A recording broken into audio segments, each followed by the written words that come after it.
Welcome to the Nifty Nuggets weekly news and reviews podcast show. In this week's episode, we'll be talking about the consumer price index and what this means for cryptocurrencies.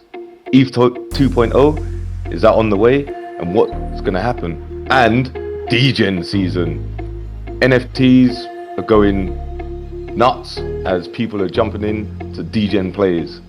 But before we jump into the show, make sure you hit the bell notification, smash the like, subscribe to the channel and leave a comment below. Listen out for the special password so that you got your chance to win an invite into the Nifty Nuggets server. Okay, you can also follow us on and find us on Apple Podcasts and Spotify, and when you do, make sure you listen and leave that 5-star review. Also, be sure to follow us on Twitter at Nuggets Nifty. Now, let's get on with the show. Hello, Channing. It is good to be back. How are you, my friend? I'm very good, thank you. How are you? Yeah, I'm all right. I'm a little bit ill. I'm suffering from Degenfluenza because it's Degen season. That's a good one. That's a good one. Oh well, I haven't seen you for a long time, and then once you come back, I feel embarrassed that this is the market I'm gonna present to you. Yeah, I know it's a bit crazy. It's a bit crazy with NFTs and the actual market as a whole. But yeah, I mean, why don't we? Well, not much to jump into, but yeah, let's jump into it, I suppose. Okay, let's go. All right, coming back to see the market, and the market is not so welcoming. The market cap is around $1.3 trillion. The last 24 hours is down 0.5%, which is not a lot. But you think about a couple of weeks ago, we were talking about the market cap was 2.2 trillion, and now we're like 1.3, so massive down. 24 hours trading volume is at 59 to 58 million dollars, which is a lot less than before as well. Well, we're in the bear market, right? So that's what it means, because people are trading less. A lot of people who didn't have convictions in the market, they just turned away. They were like, okay, you know what? I'm gonna leave my wallet here and then come back in 3 years. But the thing is, there are still a lot of opportunities in the bear market. So what we're gonna do is we're gonna study, we're gonna learn, we're gonna do the research in the bear market so we can get ourselves prepared before, when the next bull run is going to come, because it is going to come. It's just a matter of time, right? Yeah. It's inevitable. But I suppose the key is to make sure that we. Yeah, it's just making sure that we survive long enough to actually be able to see the bull run and not get wrecked in the process, Exactly. Well, coming back, the Bitcoin dominance is 44.4%. That is massive. That is massive because, if you think about it, half the money in this market cap is Bitcoin. So people are losing faith in their altcoins or shitcoins, and then they're coming back to the Bitcoin again. Even Ethereum is down, like the dominance is down. Ethereum dominance is only 16.8. I remember I think last week or a week before, that was 18%, which is a lot higher than now. So we're not seeing an out season now, so it is what it is. Coming back to the whole market, we can see, oh my gosh, it really is blood on the street. We can see everything is red. Everything is going red, except a few things. We can see, this is very interesting. Actually, Cardano is up. So actually, if you click on the Cardano token here, we can see the last 14 days, it is up at 30%, 29%, which is massive in this market because everything else is down, and Cardano, being one of the top coins, can be able to pull up a 30%. That is a massive. And I remember we still joke about whenever you see a massive up of the Cardano, we're in a bull market. But this time, you remember that? But this time it's not a bull market.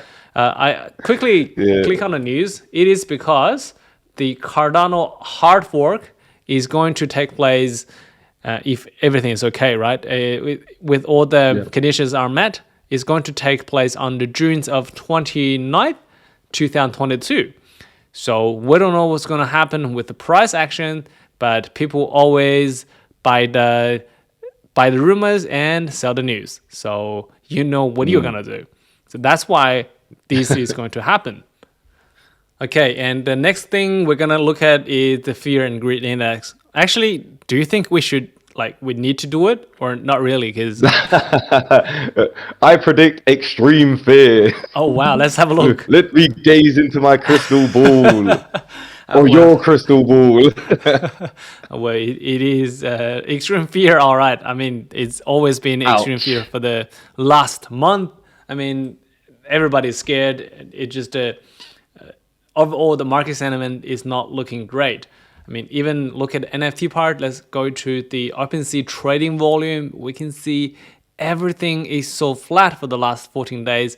I mean, even yesterday, yesterday was a bit extreme. We only had $25 million of the trading volume on the Ethereum NFTs on the Opensea, which is, I think, I'll say 8-month lowest, probably, if not even longer. So this is the lowest trading volume I've ever seen for so long time. So that's what it means in a bear market, right? I mean, everything is in a bear market because there's no new money coming into the play. So we're in a bear market.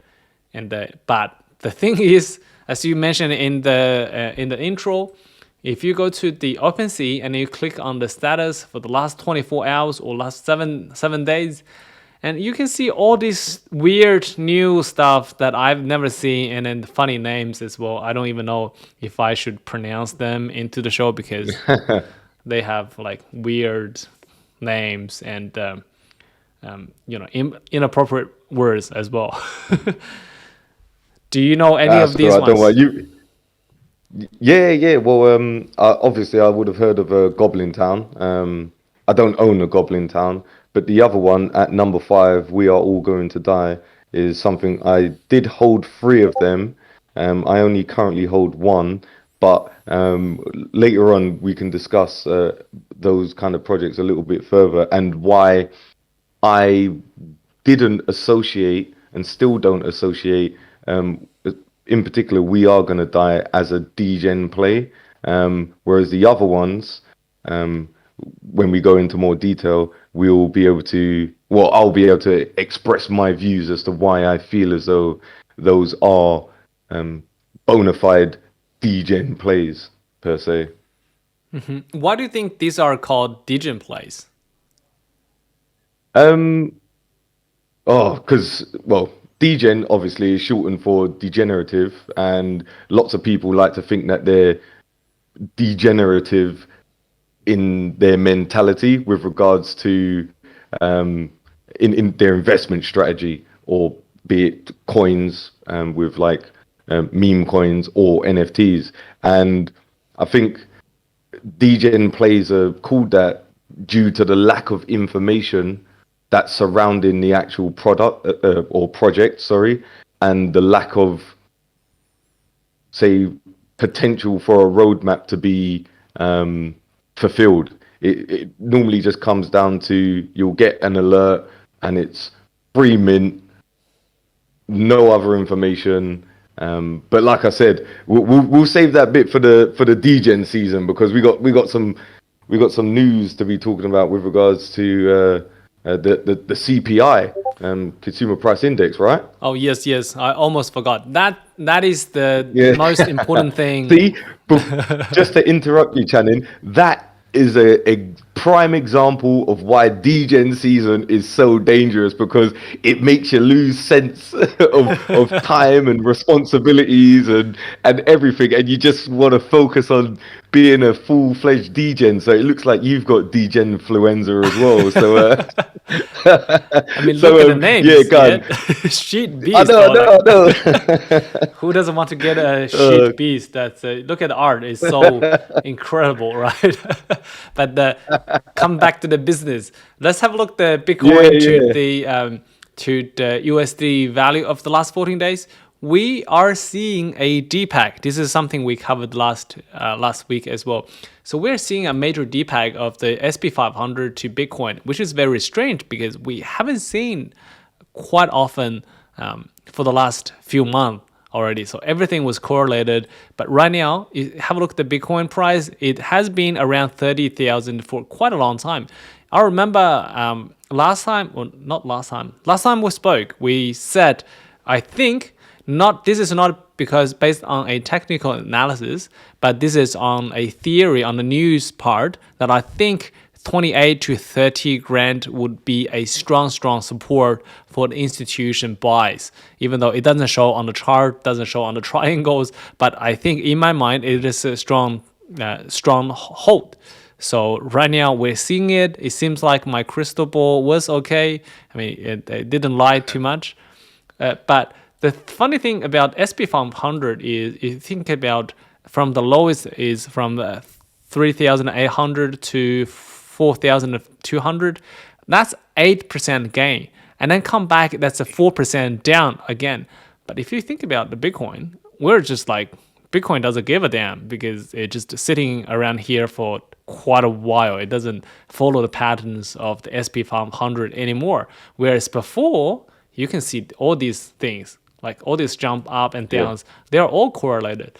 But unfortunately, that's not what we wanted to see when we see, oh my God, it's a DPEG, right? It's a because when people are saying, oh, we want to see a DPEG because they want to see when the FP 500 is flat, but Bitcoin is rising, not when SP 500 is on the rise, but Bitcoin is flat. That's not what everyone is speaking. But if you think about in the same episode, we talk about something really, really, really important. And by the time of the news hit the road, I mean, when this video is published, the news, it should be already out. So right now, we haven't seen the news yet. Let's see if my crystal ball is playing right again. So let's shine that bad boy up then. So there's a very, very important day today because we are going to, in a few hours, we're going to announce the the May CPI number, which is the consumer price index, which shows actually the inflation rate of the US and therefore the whole economy of the whole world, right? I mean, the US is the world, isn't it? Yeah, yeah, or at least it thinks it is. Okay, so what we're seeing here is because the reason we're having this bear market is because if you think about the timing, that's when the Fed raised the interest rate from the February of 2022, coming back to the Bitcoin or ETH 500. Let's see, from the February 22, that's when this thing actually, February is around here. And we can see a downtrend from then. It just did no up anymore. Let's have a look at the SP 500. If it's the same thing, yep, from February, that was the highest and coming down. So that is all because of the interest rate. Why we raising up the interest rate is because the CPI number is too high. We talked about it in the other episode. So right now, what we're seeing is the month before was 8.5. That's massive. What does it mean is a lot of people have been saying this, like the safest asset in the bear market is USDC or USDT or USD. But because the current inflation rate is so high, it's at 8.3, that means if you're holding USDT, you're losing 8.3% of the value every year. So that's what it means, right? That's what the inflation rate means. So even USDT is not so safe. So what we are trying to see, what we're hoping to see, I mean, the news is going to be released in a couple of hours.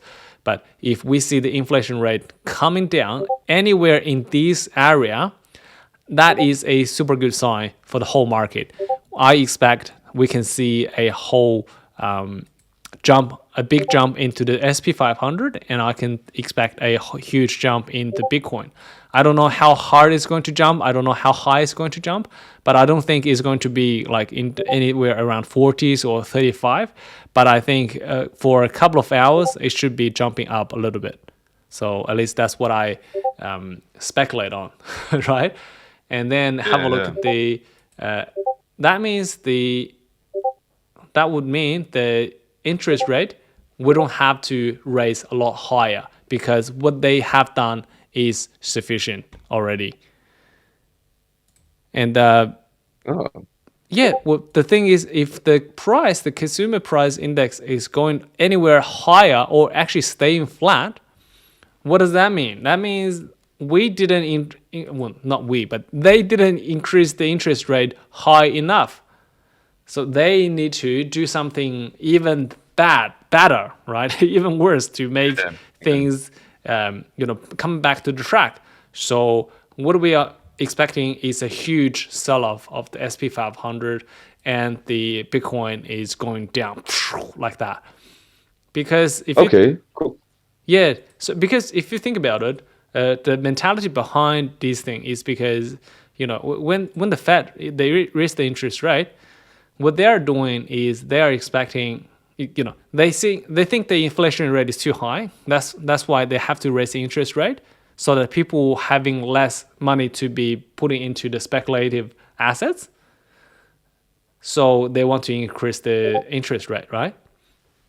And then if they increase the interest rate, what they're trying to see is Bitcoin or these things, what they think is in a huge bubble, the value should come down.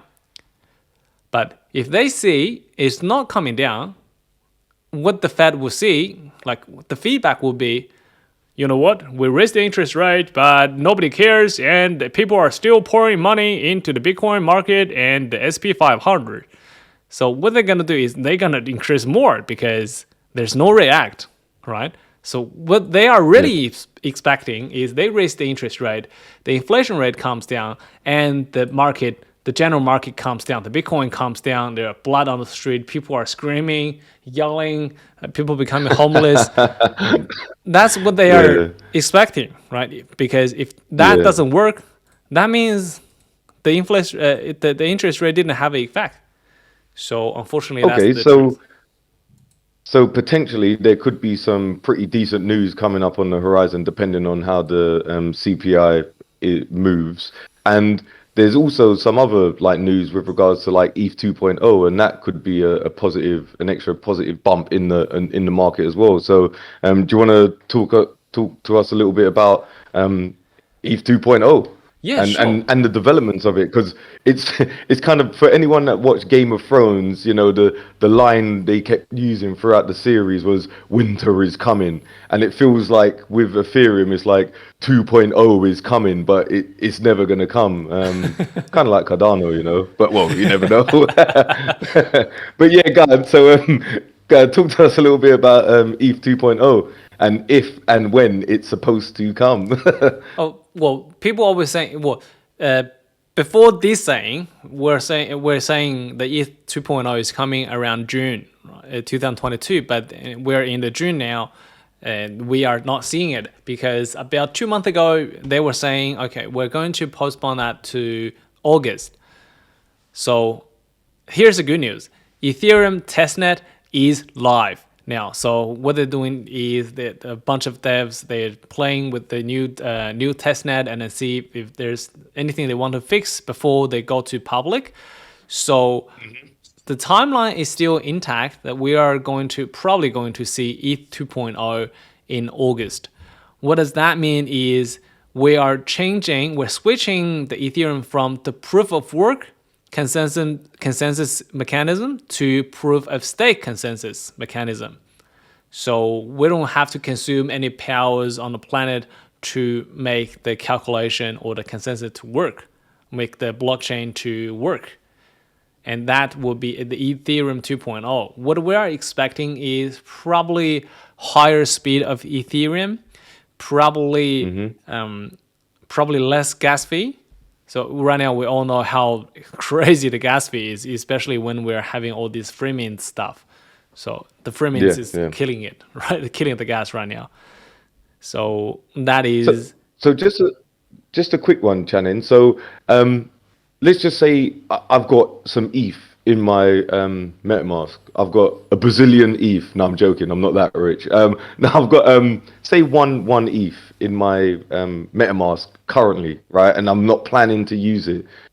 What would happen when it comes to Eth 2.0? Do I have to do anything? Does it change automatically, or what? That I'm not too sure about how that is going to work, but I don't Okay. think anything is going to change to your position. That depends on how they're going to switch the network as well. So for some of Ah, the networks, such as Luna, the Luna 2.0 is coming out. It came out already. It's called LUNA, which is the Luna, and then the old coin is called Lunc, LUNC, which is the Luna Classic. So what they did was they airdrop all the money to you, not all the money, but then they airdrop the yeah. money to you, so you can start using them. So you don't have to be active into, you don't have to claim anything. All you have to do was wait, and then it doesn't. This is part that they've done really nice actually. So they've even airdropped the money, the Luna coin, to the exchange holders. So even if your money was on the exchange, they still do it. They still airdrop the money to you, which is Oh, okay, cool. yeah, that is very nice. Yeah, that's good. And Yeah, another that is thing, nice. That is nice. yeah, another news I want to point out relating to this is because the New York governor yet to commit signing the Bitcoin mining ban into law because um, so the New York governor Kathy, I don't know how to pronounce their last name, so she should be she probably will be publicly committed to signing a controversial bill that will ban the proof of work crypto mining, which is the biggest crypto of the proof of work is Bitcoin apparently, and then the second one is Ethereum. So if this is signed, there should be a bad influence on the Bitcoin, but I don't know how big the impact will be because this is only for New York. But this should be Yeah. a positive news for Ethereum because Ethereum is no longer going to be a proof of work when the Ethereum 2.0 comes. So that Yeah. I should mean, also in the go sorry to on. interrupt. Also in the article, it says that it's about like fossil fueled powered mining stations as well. So it's not too bad if you like kind of read between the lines.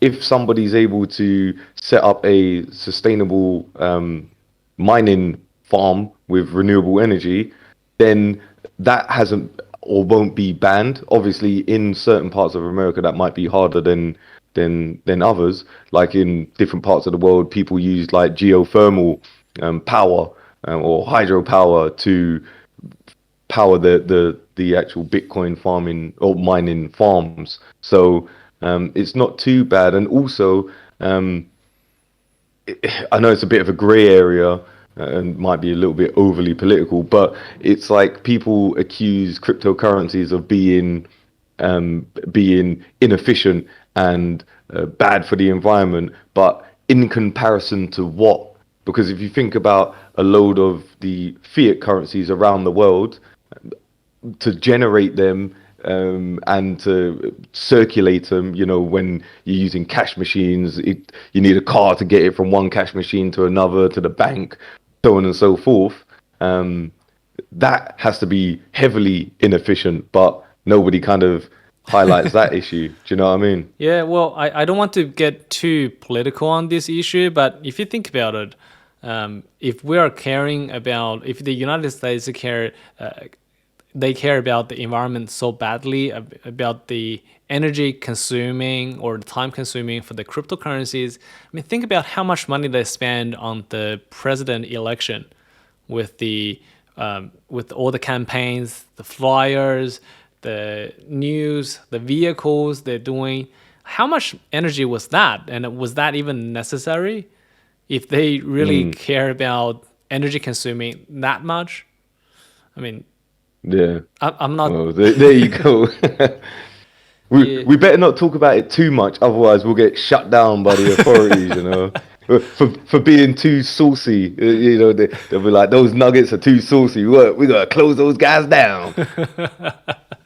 Yeah, sure. Let's go back to talk about the Degen season, shall we? All right, okay. That's Well, make sure you got your vaccinations ready because, yeah, this is going to be an interesting one, okay. to say the least.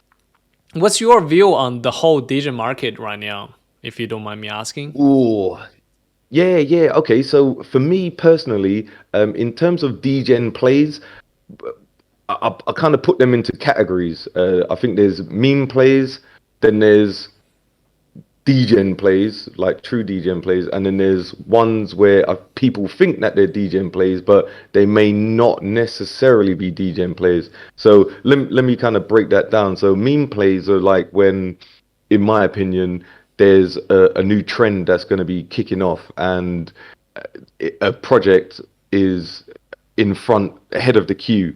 Um, so, for instance, in this occasion, if you're looking at your screen, that could be Goblin Town.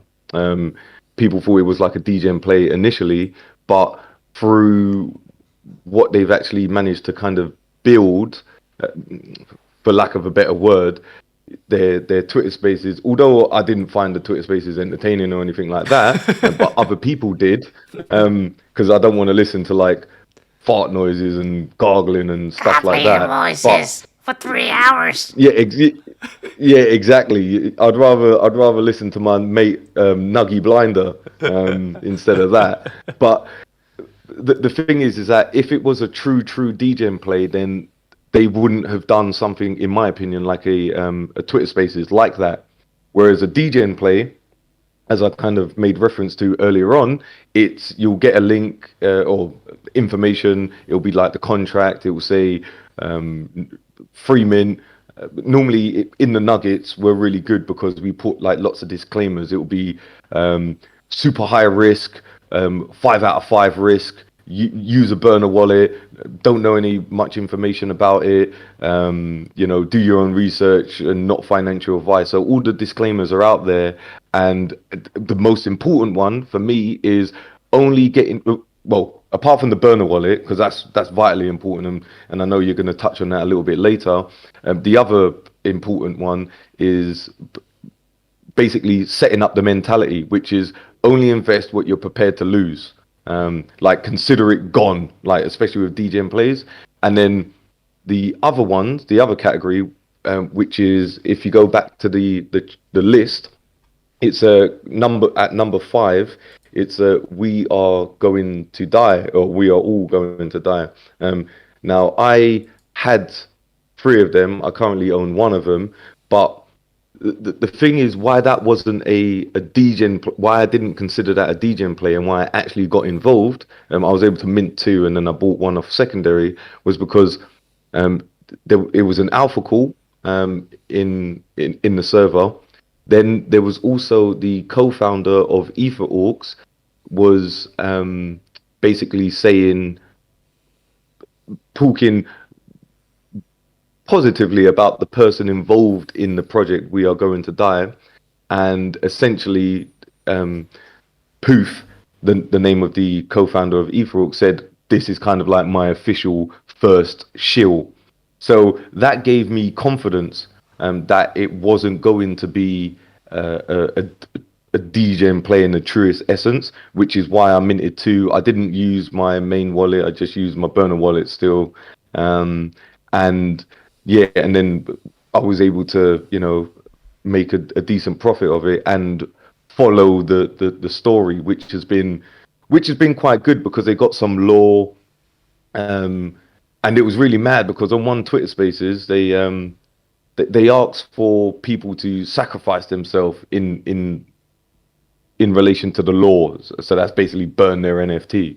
So 21 people burnt their NFT, and then what happened in the next Twitter Spaces? They had like some narration and some stories going through, and then because 21 people burnt their NFTs, they burnt a NFT which was worth 21 ETH, and that NFT happened to be a Macy, a Mutant Ape Yacht Club. So they actually burnt or sent the Mutant Ape to their burner account, which was not been seen Oh before, man, which they is should have crazy. sent to So, me.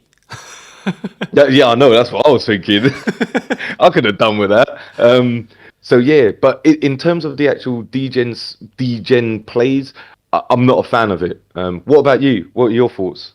Well, I'm so skeptical about these NFTs, these Degen plays. I mean, the first thing first is about the security issue, because a lot of times, a lot of Degen plays that I think the most important part is they are all free mints. Most of them are free mints, such as Goblin Town or We're All Gonna Die. I think they are free mints as well, right? Yeah, that's Yep. correct. So when you're doing free mint, essentially you don't have to use any. You don't have to have a lot of money, a lot of ethers in your wallet. But when people, that's why people just without thinking, they just connect to the wallet because it's minting now. Everybody's rushing for it, and then you kind of don't have the time to think about it, and then connect your wallet to this website. But if you don't have time to do that, I think you won't be able to read what is actually you are signing into. So you thought you are signing, you're getting two of these awesome free mint NFTs, which is going to be 100x in the next 2 months. You probably are signing a contract that's going to drain the whole wallet of yours. It can give the access to your ETH or your NFTs or both, basically. So to participate in one of these Degen plays, you probably should either mint from the contract or use a burner account. So that's the first thing that comes to my mind.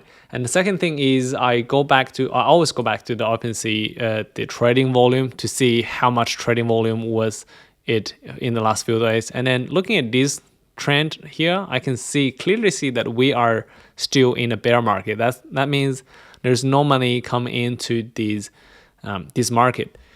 So I would try to avoid to play any of these things just because it's too volatile. People are getting burned into these things. Maybe just unless it is absolutely in your risk tolerance. For me, in this case, is 0.00000001 ETH. Otherwise, I wouldn't be participating in one of these things because I think it's too damn risky. Because a lot of people are thinking, oh my gosh, what if I minted one of the Goblin Towns? I would be a millionaire now. But the reality is there are tens, if not hundreds, of the free mints coming out every single day. And you can't possibly to have all of them because you ended up having more gas spent on all those NFTs rather than making money. Basically, it's just like lottery, right? You can't look at lottery as like, oh my gosh, if I bet on this number 7, 10, 12, and 15, I would have won 80 millions, right? It sounds simple, but reality is you would never know. So this is one of the things that's the combination of 7, 10, 12, 15, right? And then you're like, okay, if I bought one of these, I would become a millionaire. But that's what I'm thinking. No, I agree with you, and that's why it's important to kind of do the research if you have the opportunity to do the research. So, for instance, like I said with We Are All Gonna Die, it's like the source that dropped the alpha was reputable. The fact that the Etherorks co-founder actually kind of made it their first shill because they knew the person from Etherorks, and the person who built it is supposed to be a real good builder within the space. So those two pieces of information made me confident enough to get involved. Whereas with other stuff like Goblin Town, I completely missed that. But if you looked at the Twitter spaces and what they were doing, and actually saw what they were doing within the space at the time, you would have had multiple entry points if you wanted to. Whereas some other ones that aren't even on the list, there was something that minted. Obviously, we're recording this on a Friday, so at the time of recording yesterday, which was Thursday, the 9th of June, there was something called Knightstown that minted, and people were really excited, going, "Oh yeah, this is gonna moon, blah blah blah." And then it literally what happened was, it minted, then it went up to, I think there was a couple of sales potentially at point one, and then it just like dropped, absolutely dropped. So it was those are the things where you can't get involved. So you look at that last sales, 1.5 ETH, 1.2 ETH, and what I 3 ETH. feel This one's about, 3 see, yeah, free ETH, like last sale, like, so the way I feel about Degen, like there was no time, like you said, to do any research. I mean, there is now, there is, after the fact, there's time to do research, and that would have been the same as Goblin Town. So look, we might be saying, look, free ETH, wow, that's crazy. But if there's some form of evidence that there's something being built, or there's a narrative that can form, then free ETH is cheap if it goes to Goblin Town levels, which was like 10 ETH. Do you know what I mean? But you have to kind of research and see what you're doing, and hopefully have something to back up your speculation, because at the end of the day, no matter what project you're investing in NFTs, it's all down to speculation. And anything can go to zero. Anything can go to zero. Look at, say, I know it's a coin, but look at Luna. No one thought Luna was going to go to zero, but it went below zero. Do you know what I mean? So that's even riskier in the NFT landscape. So um, there's links between Degen plays and, like, in principles of like being scammed. So normally when you get scammed, the common factors are, you're not thinking clearly, you feel like you're going to miss out, so you got that FOMO, and your the emotions within you are high, right? It could be a certain time. You could be like I said, lack of sleep. You could be feeling anxious or down in the dumps or whatever, or even just super pumped. You could be in a VC and you're in an echo chamber because everyone in that voice chat on the Discord, like, is going, oh yeah, this is going to be great, blah blah blah, and they're looking at charts and going, oh, look at these sales, and then it just builds up that feeling, and then what happens is that you end up being left holding the bag, because here's an example, right? So Knightstown, I was on voice chat. Some people were trying to mint, right, off the bat. Gas went super high. It went up to like I think it was between 400 and 600 Gwei, and people were getting failed transactions of like point 0.02, zero point 0.03 for failed transactions. So what that does in terms of mentality is, you've tried to get a free mint, you failed. No one likes failing, people like succeeding. So the next step is, damn, I've missed out on the mint, but I'm going to buy on secondary. But if you buy immediately on secondary, if the it's all hindsight, but if the project bombs, so basically, initially the price is going to be high.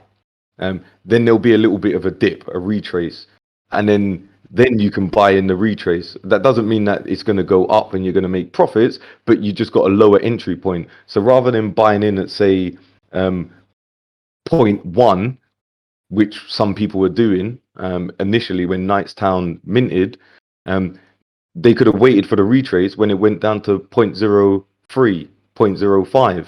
So you've essentially like halved your risk, the money that you've risked. So yeah, so that's just something that people can do. But for me, I don't tend to get involved in DJing plays, because I just feel as though it's people within the market just recycling the money, and it's a game of musical bags. Who's going to be left holding the bag when the music stops?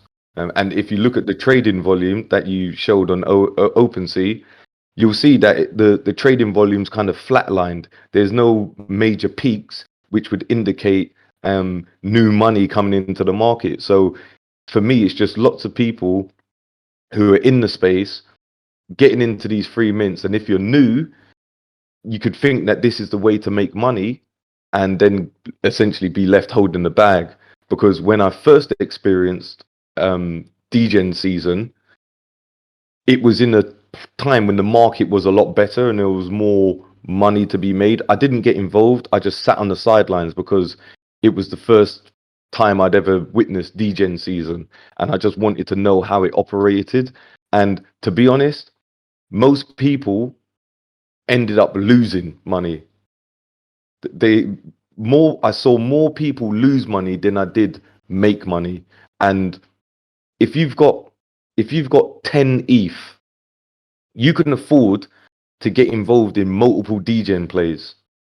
But if you've got, like I had at the time, less than zero point 0.5 of an ETH, well, actually it was much less. It was like 0.25 that I had. I can't afford to get involved in those because I had mints that I wanted, or projects I wanted to mint, like bona fide projects. So I don't want to be risking it to kind of 2-3x my money, because I was watching people lose their money, and it's a sad thing when people sell like good NFTs, or NFTs that have potential. They've got ETH sitting in their wallet, and then they get bored, and then they're just like, oh, I'm bored, let me just spend some ETH on something. It's a scary mentality to be in. It definitely Sorry, is. I've rambled on a bit. So. It definitely is. And if I can touch on something else as well, the word FOMO, fear of missing out, it actually works on both ways. So before you get into one of the NFTs, you're feeling of the fear of missing out. You feel like, okay, this NFT is going to be next to Goblin Town, and it may be around 5 to 10 ethers. And right now it's 1 ETH. I should probably get it. That's one kind of FOMO. And there's another kind of FOMO that is after you have purchased the NFT and you thought, okay, right now you already made a 10x, right? Imagine you have this the Kingstown, and right off the bat you make 1 ETH profit right after you mint.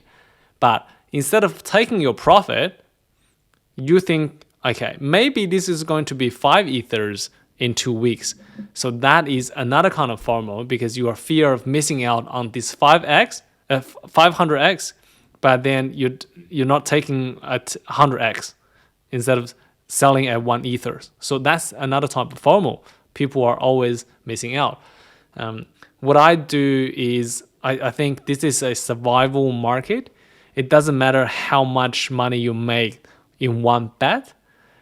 What it matters is, can you survive the whole market after everything comes down? So a lot of times when I take profit, it's too early. When I come back, it's too early, but I don't regret at all, because it's impossible to time the bottom or the top. When I can take profit, I always take profit. So then I can survive. I can have the liquidity to survive all these part of the things. And then another thing you just talked about is a lot of people feeling, oh my God, it's so boring. This market is boring. There's no new money coming in. Let me just start playing some of the Degen plays. So I think that's also something that is not recommended, because making money is a long road and is a lonely journey. So you probably, sometimes you feel, okay, if I bet into one of these things, I would probably make more money. That is very dangerous. So if you need any sort of the counseling, come to the Knoxville, and we can give you a warm welcome. And we actually have a mental, what is called a mental space, a mentality space, that we give people advices or meditations with us. So we can talk about the things, we can talk about how we are feeling, and eventually we're becoming a family over there. And that's a great point, and leads us into the competition side of things, where you can actually join us in Nugsville. So the secret password for this week is, what was the name of the NFT which was burnt by the project We Are All Going to Die? So what was the name of the NFT that was burnt by the project We Are All Going to Die? So drop that in the comments below, and that will give you a good opportunity to win a chance to join us in Nugsville. So that brings this show to a close. Thanks for joining us, thanks for listening, and before we go, make sure you Subscribe to the channel, hit the bell notification, smash the like button, leave a comment below including that secret password. You can get us on Apple Podcasts and Spotify. Make sure you leave the 5-star review as well, and follow us on Twitter at NuggetsNifty. So, until next time folks, stay crispy! Alrighty, so that will be the end of today's show. Thanks very much for watching, and I'll see you guys next week.